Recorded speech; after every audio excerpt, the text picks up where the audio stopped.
Dear audiences, welcome to our Gerard Retreat House Real Life Stories Radio. We are honored to give you our sincere greetings in the love of Jesus Christ as well as Mother of Perpetual Help.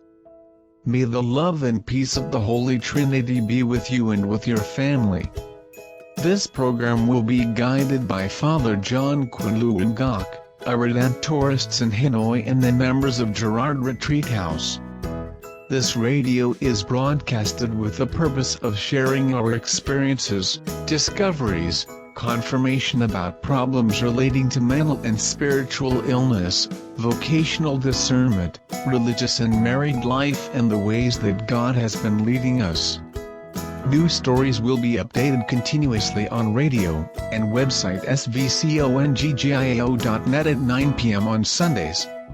We hope that it can bring you into new perspectives, new hope, new directions and new saving roads about human mysteries, illness, sorrows, and healing. Highlighting that these stories can be really useful for those people who are suffering from similar problems as per other people have already experienced and been healed.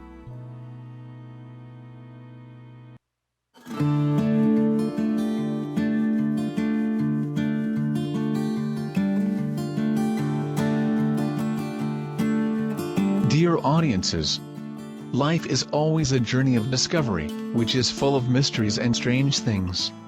Have you ever wondered whether you discovered something new in you? For example, you find out your eyes, skin, or hair are different from other members of your family. Is human being a mystery? That is why we always want to seek or to understand. In this radio, we would like to send you the story of Agatha Bich Lien, who comes from Ninh Binh Province. During the time at Gerard's retreat house, she discovered a strange and a mysterious point of herself. So, what is the mysterious stranger thing in Lien? Let us listen to her story with titled, You Have Shifty Eyes, through the reading voice of Lisa.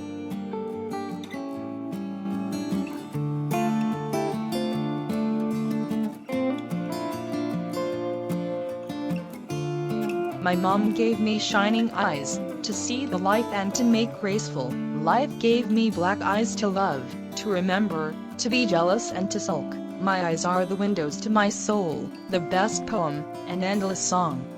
When listening to the song The Eyes of musician Juan Hong, I could not stop my tears. I immediately remembered my life story 26 years ago. You have shifty eyes. Those were the words which my aunt used to talk about me since I was born. When I was growing up, my parents were the one who helped me to know about the author of that words came from my aunt. Those words imprinted on my mind.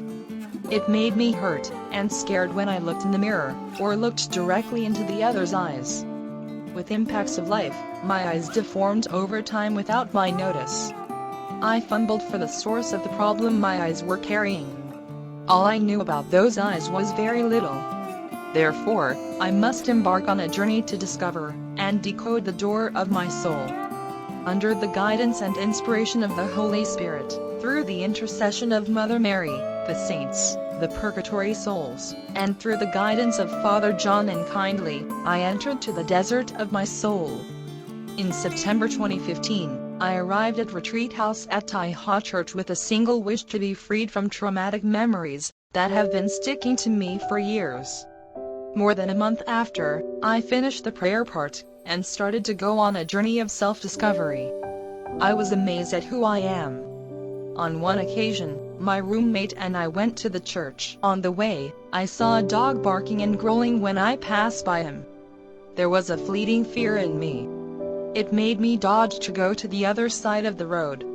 Then another time, my sister and I were walking at the park. I startled and hugged her tightly because of the intense barking of a dog that someone had chained to a tree. Just like that, the more I stepped into the retreat deeply, the more I felt afraid of that animal. Even though it was the animal I loved most and never thought they were scary animals. From the narration of some people in the retreat house and my own fear, which I had carried on, that's why Father John let me step into the training period. On the first day of training, the Father let me to practice my fear with images of fierce dogs, which collected online. Father John forced me to look at those dogs and practice caressing at them. However, those images seemed to be ineffective for me. When looking at it, I not only had no sense of fear but conversely they attracted to me. I told with Father, only ferocious dogs made me afraid, so he gave me to another practice. Every night, after the masses and classes, Father John, all members of Retreat House and I sat together. In that calm atmosphere, at the presence of the brothers and sisters, Father John began the hypnosis to cure my fear. Before hypnosis, he told me to take a breath deeply and exhale gently about 6-7 times. When my spirit was stabilized, I closed my eyes and my hands relaxed on the table. Father John began to hypnotize. He led me into a quiet place and suddenly there was a dog, 2 dogs, and just like that, the number of dogs ascending. They were rushing attack me. Just hearing those words, my tears were teary, my body trembled, so Father John stopped hypnotizing and helped me to get self-conscious again. On the second day, I continued my training under the guidance of Father John. Keep on doing like that for a few days, my fear gradually faded away. One day when he was hypnotizing me, there was a member of the retreat house pretended to be a barking dog. That sound made me startled. This time was different from the last time. I cried loudly, my heart was pounding, my hands and feet trembled. My body did not have any strength at all, so Father John began to ask the questions about my fear. Under the guidance of the Holy Spirit, I went back to look for the root of this fear.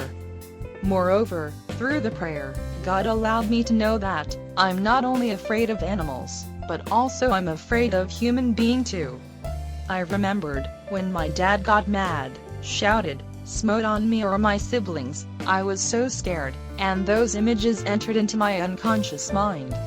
After that, Father John let me discover which part on the dog's body I was scared most. Then I realized that the eyes of the dog, when it got angry, were the part I scared most. I talked to Father John about it and he guessed, my dad's angry eyes were reflected on the eyes of the fierce dogs. But deeply Father John told me, I have to try to remember, and try to find someone's eyes in the past beyond the eyes of my dad. After a long time, the Father John was busy, and I was too concerned with other things. I paid no attention to my eyes problem. After more than 4 months of retreat, I went home to live with my family. Around early August, I returned to Hanoi, not with the first goal because I had another goal for me. I thought that 4 months of retreat was enough, and I would be fine for I freed from the attachments of the past. Once again, I had to go for meditation exercises, and learning language. At that time, the Mother Superior belongs to the Order of Cistercians from Japan visited Vietnam for vocation campaign. When I met her, my illness reappeared. For others she is very kind and approachable, but for me, I felt very uncomfortable and unapproachable. At first, I just felt she was a cold person somehow like my grandmother, so I was not fond of it. However, the more I thought about her, the more I paid attention to her, and I realized that it was all because I was afraid of her eyes. Her eyes seemed to see everything in me, and read all my thoughts and my feeling. I felt insecure whenever she looked at me. Her eyes made me want to escape from her sight to go somewhere else. For 2 days, she stayed in Vietnam. The others came close and talked to her happily while I tried to avoid her. Around March 2017, Father John began to notice the fears in me whenever I met him. When I saw him from afar, I was looking for a way to escape. Whenever I met him, I did not dare to look into his eyes. That's why Father met me and forced me to go into a new practice guideline for the treatment of mental disorder. Father John sat in front of me and told me to look directly into his eyes. It is okay when his eyes were normal, but he rolls his eyes. It scared me to death. My heart was pounding, sweating, my body completely getting cold, hands was clenching and tears were running. Day after day, Father John told me to set up a training plan, and see how much I wanted in every day. I kept on practicing and won its fear when I looked at the other's eyes. Father instructed me how to massage my eyes, then looked at the mirror and smiled with it. However, after a long time my fears grew worse. Father led me once more time to found back the eye fears. I tried to find the cause. After more than 2 weeks of thinking and praying, the Lord enlightened me to recall the event that caused my fear. When 8 years old, I went out alone from my uncle's home.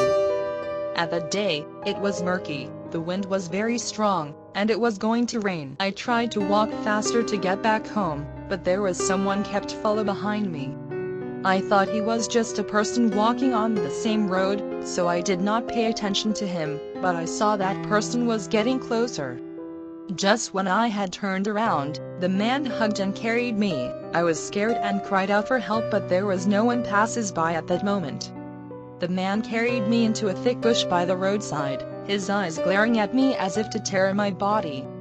In the murky night, the dog barked violently. He abused me.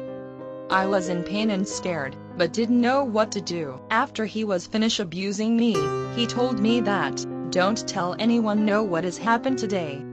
If you don't do so, I will kill you." I was scared, and didn't dare to tell anyone. I had been living with that pain for 16 years. After sharing the story of my childhood sexual abuse victim with Father John, then, he explained all the fear of the eyes of my dad, grandmother, superior mother, and even the eyes of the dog. Those were the eyes of the man who abused me when I was 8 years old. That I was gazed, it made me haunted and scared whenever anyone glared at me. When I found out the cause of that fear, I was relieved and more peaceful. In addition, Father John gradually increased the practicing time for me every day. I had to consciousness practice every hour, and every minute of my daily life is to avoid of unconsciousness mind. From an ever-moving eye, that could not stop every time while someone looking at me. The eyes, which always made the other misunderstanding that I was a dishonest person, a shifty girl, from the pains, fear which I was suffered, from my mysterious eyes, I found myself confident and found out the mystery for myself, that was deeply in the window of my soul. I have been gradually overcame my fear by discovering the mystery behind it. The window of my soul was coated. Then, I was overjoyed. Thanks God for accompanying with me in this desert journey. Thanks God for letting me to find myself a joy. He healed me. May God always be with me, guide me in every day and throughout of my life, and heals all the wounds remain in me. Dear friend, looking back at my strange illnesses, abysmal, and the psychiatric treatment of Father John, I was more confirmed by what he said to me that people are always being controlled by the past memories. Even a newborn child may also be obsessed by a word, a look, or an act of another person. However, there are many people do not aware, and they are always be controlled by them. Therefore, how to control and get out of that grip diseases, you must take time. Moreover, there is a need for great sacrifices to dare, to return to the past, to brave to face, and to erase traumatic memories, to be free and to liberate.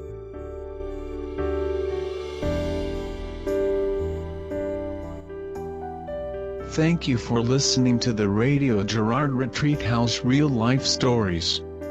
We wish this hearty sharing will be useful for you. And it's possible that someone in the same situation will also have a chance for being healed. Dear friends, if you feel this story gives you something interesting or useful, please click the register button to update the next broadcast. If there is any suggestion or comment for our program, please send us via email nhatinhamgierado@gmail.com. Wish you all a new week full of joy and peace of Jesus Christ. Thank you so much and see you again on the next program.